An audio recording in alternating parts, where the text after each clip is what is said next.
Good day. I am Liesl Peturius, 4SA's Head of Legal, and with me today is Michael Swain, our Executive Director.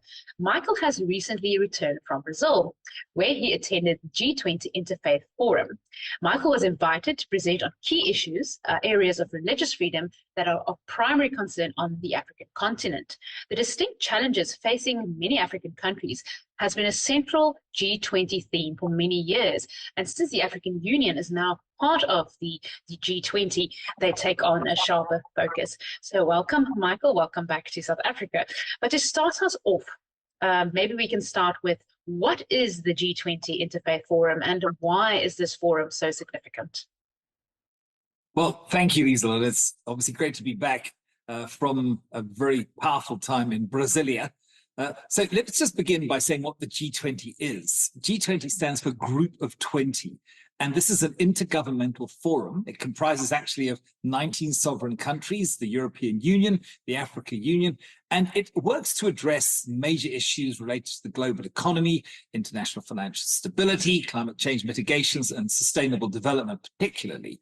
And it is composed of the world's largest economies, their finance ministers. It includes both the, of course, industrialized and developing countries. And it accounts for around 80% of the gross world product, 75% of international trade, 2/3 of global population, and 60% of the world's land area. So it's a significant group of nations. And the G20 Interfaith Forum, known as the IF20, offers an annual platform where a network of religiously linked institutions and initiatives engage on these global agendas. So it basically builds on the vital roles that religious institutions and beliefs play in world affairs. And the purpose of it is to reflect this rich diversity of ideas and values. And it obviously includes interfaith and intercultural organizations, religious leaders, scholars, development and humanitarian entities, and of course, business and civil society actors. So the G20 Interfaith Forum provides this platform where these contributions can be shared and highlighted and then advanced to the actual G20 conference. So it fills that important gap in the discussions in the G20 summits, and it strengthens the social cohesion between political representatives and religious thought leaders, and of course provides, which it did for me certainly, great new opportunities for relationship building amongst the participants. By the way, just to say, the theme of this year's conference was Leave No One Behind, the well-being of the planet and its people. Well, that certainly sounds like a very, very significant platform and forum, Michael, and we are certainly grateful that you were invited. But coming to that, how were you selected to present at the G20 Interfaith Forum and the challenges facing Africa in the year 2024 and beyond? Well, South Africa actually will be taking over the chairmanship of the G20 on the 1st of December this year, 2024. And of course, next year, very importantly, all these key events will be taking place in South Africa, probably in Cape Town. And I had previously met the main organizer of this event, Professor Cole Durham. I'd attended, obviously, and had the privilege of attending other international freedom get-togethers and conferences. And so I'd met him, I'd obviously spoken with him, made him aware of the work that 4SA does. And he then visited Cape Town in June this year on a kind of a scouting trip and met up with me then, and we had a good discussion. And he then said that he would like me to attend this G20 Interfaith Forum event in Brazil so that I could also see how it worked and also meet other key leaders. And obviously the delegation from South Africa was also there. So it was a very powerful team, I think, that led the discussions. And we specifically wanted to have a track to discuss the priorities of the 2025 G20 Interfaith Forum, which, as I said, in all likelihood will be held in Cape Town, probably around the same time in August, early September next year, 2025. Well, that certainly is something to look forward to, Michael. But coming to your presentation, the presentation that you gave or the discussions that you participated in Brazil, what were the key points that you raised during your presentation? I believe there was a focus on state regulation of religion and also on parental rights. Yes, as we said, the distinctive challenges facing African countries have been central to G20's theme for many years. And the African Union is now a G20 member. So that really does, again, bring these things into focus. So the two things that I believe, and I think we would agree from a religious freedom point of view, because that was obviously the angle that I was bringing, that are very prevalent at the moment in the African context, one of which is state regulation of religion. Now, many African nations, unfortunately, state regulation is either already in place, for example, in Rwanda or Angola, or it's being considered, certainly now in Kenya, Uganda, and Namibia. And we have long argued that state regulation of religion is contrary to the right of religious freedom, which is, of course, recognized and protected by many international treaties and protocols. And religious freedom is a key indicator of the health of the relationship between government and its peoples. And very importantly, you will see sometimes, unfortunately, that totalitarian states, or states that are more, let's say, government oppressive, typically suppress or control religious freedom, because religious freedom actually gives the protection of that independent voice and narrative that can actually speak truth to power, and also has the opportunity potentially as well to mobilize the masses. We should remember in our context the pivotal role that, for example, Archbishop Desmond Tutu and Dr. Frank Chikane and others played during the downfall and the undermining or even overthrow of the apartheid era of South Africa.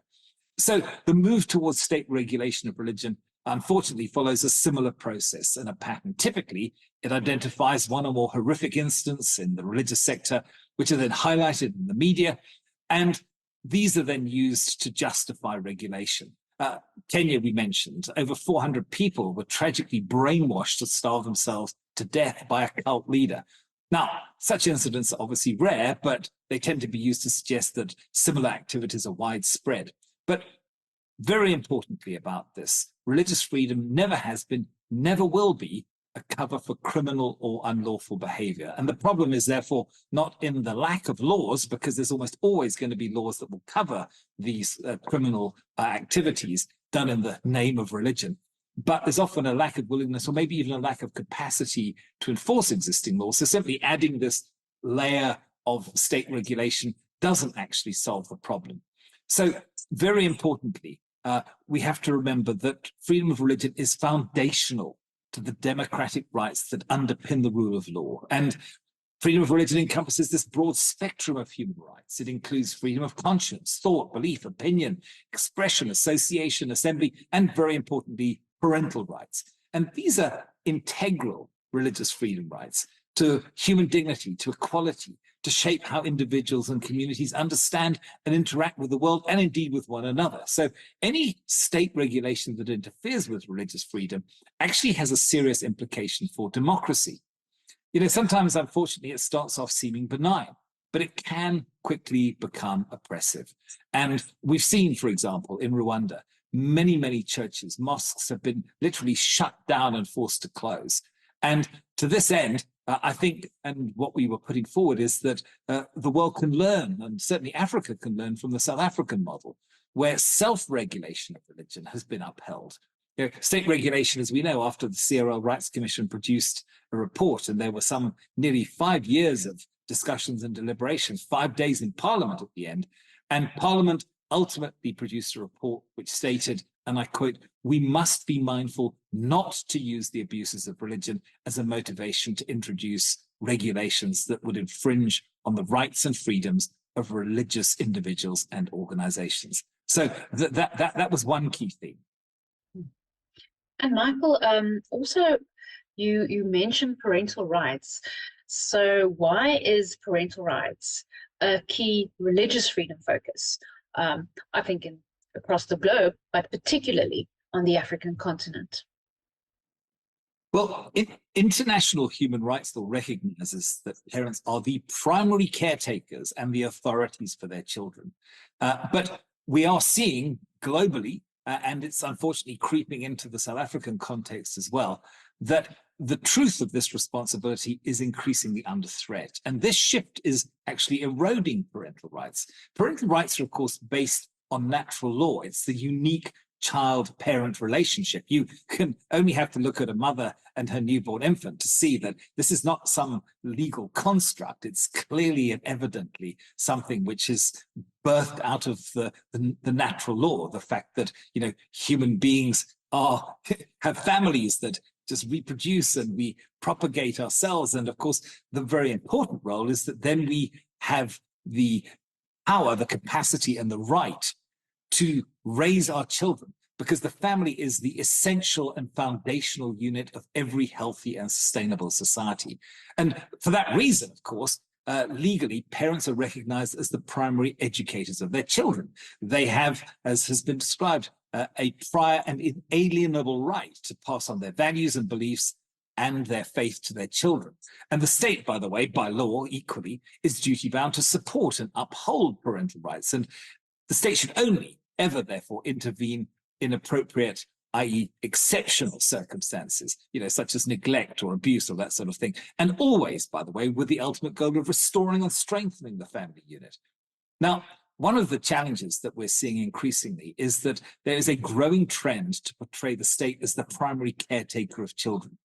This is a crazy implication that parents, and unfortunately, it's especially those with religious, cultural, or conservative values, that they may not be acting in the best interests of their children. And this trend is rooted in this ideological view that somehow sees parents and children as being in an unequal power dynamic, that the parents are somehow the oppressor and the child is somehow the oppressed. And this is now increasingly and often being used as justification for the state to step in, supposedly to empower or liberate the children. And of course, in the African context, one of the key areas where we see this erosion taking place is in what I think we can call the colonialization of public education, where government departments, who are increasingly influenced by imported secular ideologies, which are not neutral, by the way, are rolling out materials and developing policies without parental input or even knowledge, and effectively, therefore, overriding parental rights. Very concerning trend indeed, and a very fundamental issue, key issue, a discussion around protecting religious freedom. So, Michael, G20 2025 is coming to South Africa. What are the next steps in preparation for this, and how will 4SA be involved? Well, we're very privileged to have been asked to assist in the organization. And so therefore we will certainly hope to be influential in not only the organization of the event itself, but also in the development of the program that will be discussed at this 2025 event, because there are obviously other key issues, but let's say the soft issues, those issues of values and rights and freedoms, they're the things that actually provide the glue and the stability to our society. And so we are certainly looking to have parental rights in particular on the agenda there. And of course, this is an important opportunity, because the outputs from this interfaith forum will then be transferred to the political G20 summit. And so it has a very powerful influence and an opportunity, even at a global level, to influence, say, the thinking of the political processes, which of course ultimately lead to laws being passed. So very significant. And of course, a major focus for us will be on parental rights. And much work has already been done to review and revise these policies. You might recall that a couple of months ago, I was also attending the conference on parental rights in Vienna. And the purpose is that it will be to draw upon many international jurisdictions where a lot of research has been done on these things, and incorporate them to ensure that there's an inclusion of these diverse views. But also, of course, this matter requires the invaluable input of faith communities in the process, so that parental rights and children's rights are properly protected, respected, and properly aligned and balanced. And so in this way, this critical social fabric of passing generational norms and values and faiths and traditions upon which communities and nations have been built will be upheld and preserved and passed on to future generations.